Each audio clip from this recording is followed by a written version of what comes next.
Ya. Jadi kalau gini, Anda kalau bekerja, saya, Anda, kita bekerja, kan dapat gaji ya? Gaji. Ya, itu bahasa Arabnya gaji. Sekarang ada yang menyebut ratib. Ratib. Pokoknya disebut ujrah. Pokoknya yang harus dibayar. Makanya kalau Anda ke Timur Tengah itu naik taksi, ada tulisan atasnya taksi ujrah. Ya, bukan punya si ujrah. Nanti kalau ke Mekah naik taksinya punya si ujrah, si ujrah punya banyak taksi. Ya, bukan. Itu taksi bayar, bukan gratis, bukan free.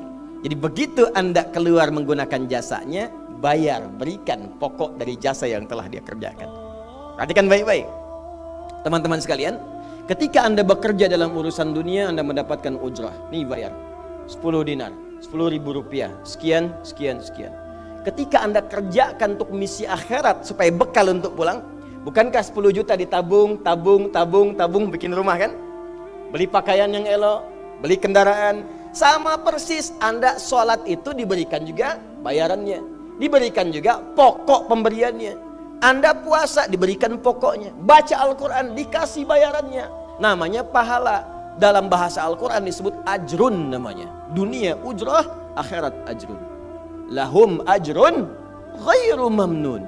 Ajrun. Berapa ukurannya? Minimal 10. Turun Quran surah ke-6 ayat 160. Ya, kita keluarkan supaya terukur. Ya.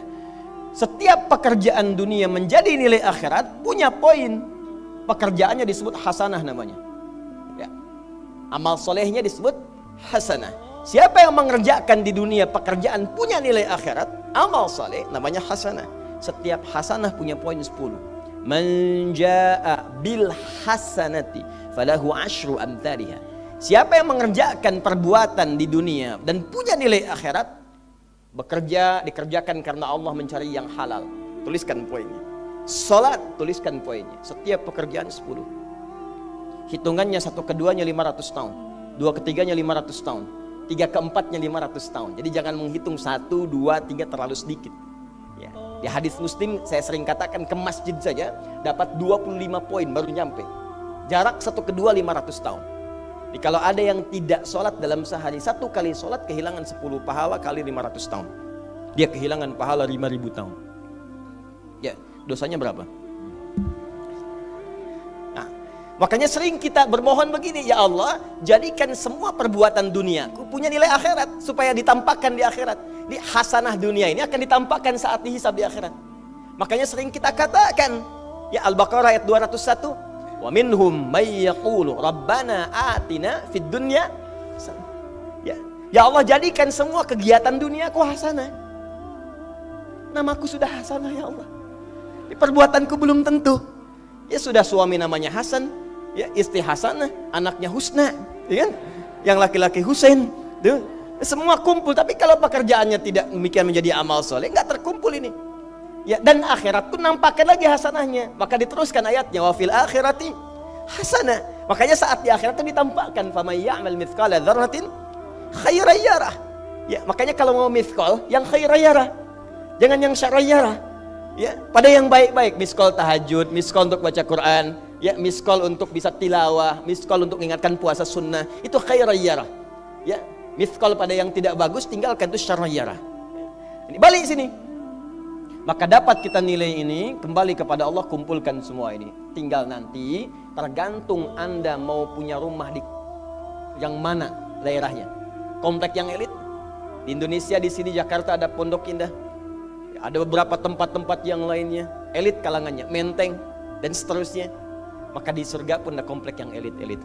Ada Firdaus, ada surga Aden, ada macam-macam. Tinggal Anda cari bekal yang serius, turunkan kemudian ke bumi. Cuman sayang, dari sekian waktu yang Allah berikan disebut dengan ajal,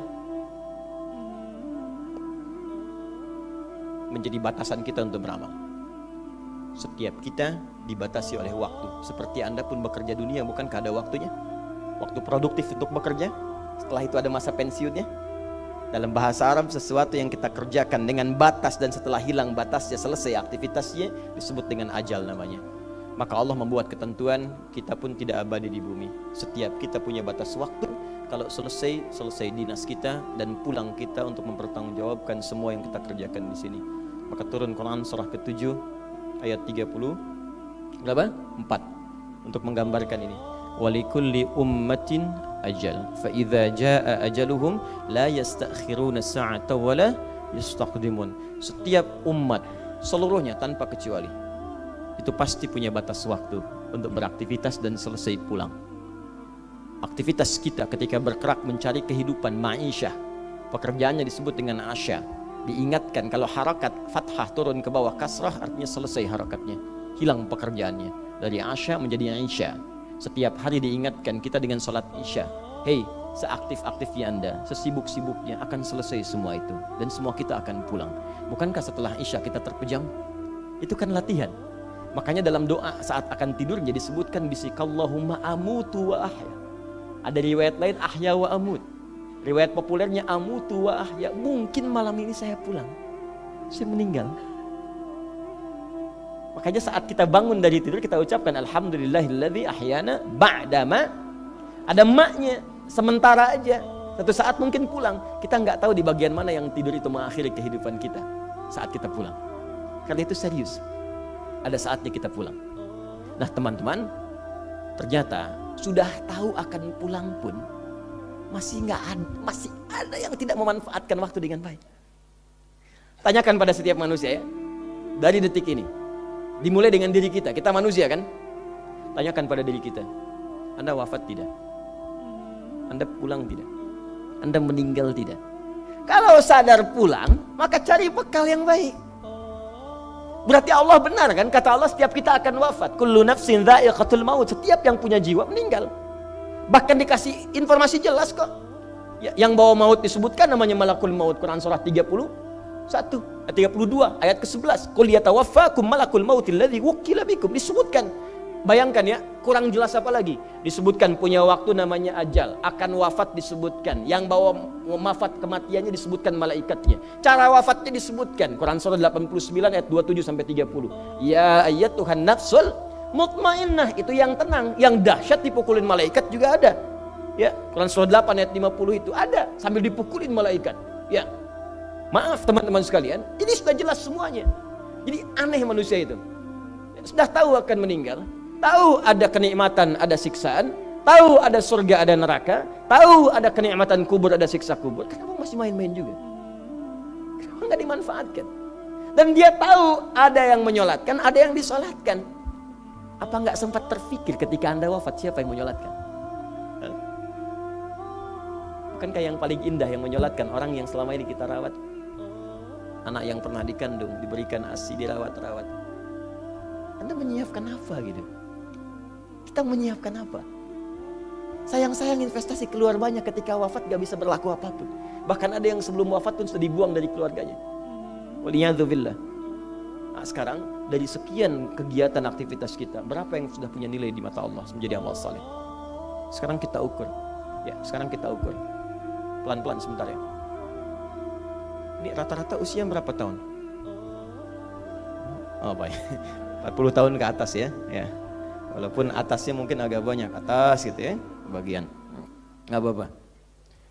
Fokus sini ya. Edisi kali ini fokus saja. Biarkan saya yang datang, terangkan, tulis, hapus ya. Antum simak aja lah, simak, tulis dengan baik, mau ketawa-ketawa sudah masuk surga alhamdulillah. Udah cukup dengan amin, lihat dulu. Ini saya sering sampaikan, ini kita kasih batas standar di Al-Quran aja lah, 40 tahun misalnya. Ya, standar keseriusan beraktivitas. Ya, lihat sini. Konon dalam sebuah penelitian sederhana, manusia itu kalau dihitung-hitung aktivitasnya setengah dari usianya, itu umumnya walau tidak semuanya teralokasikan untuk tidur, beristirahat, tidur.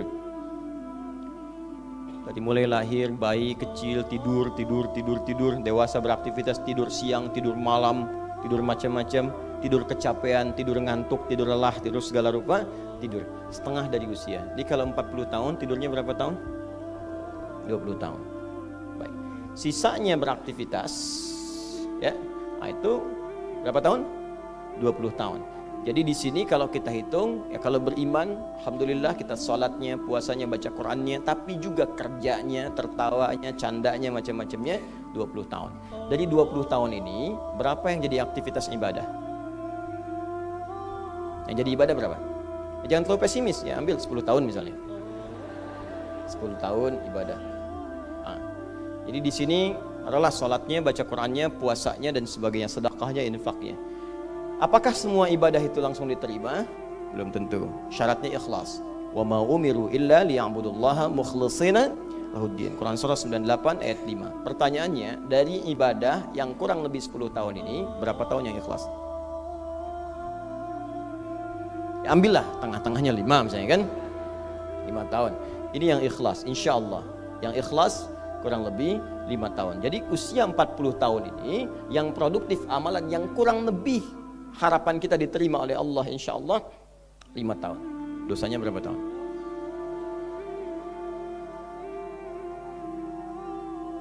Dan masih bisa tertawa. Dan masih mengharap surga. Masih ingin ke surga Firdaus. Masih ingin mendapatkan segala hal yang istimewa. Sementara kita sadar, gini caranya begini. Coba ucapkan dengan kalimat yang lantang bahwa Anda tak punya dosa. Kalau tak mampu, berarti punya dosa. Ucapkan Anda sudah siap ke surga. Kalau tak mampu, amalnya masih kurang. Jadi kalau sudah merasa amal masih kurang, dosa banyak, terus masih main-main juga.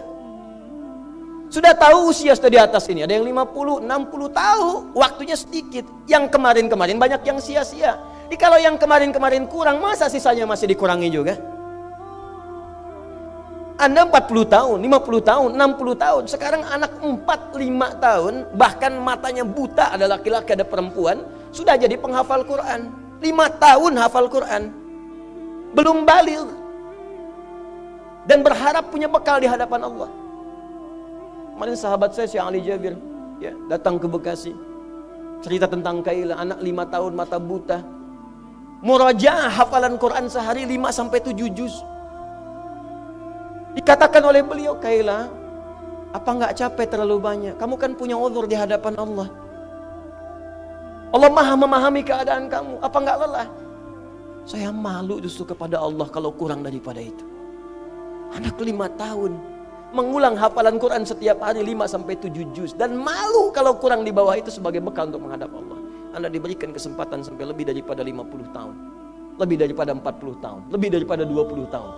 Dan sampai kesempatan itu sampai hari ini pun untuk baca pun belum punya waktu. Dan Anda mengharap surga, Anda siapa?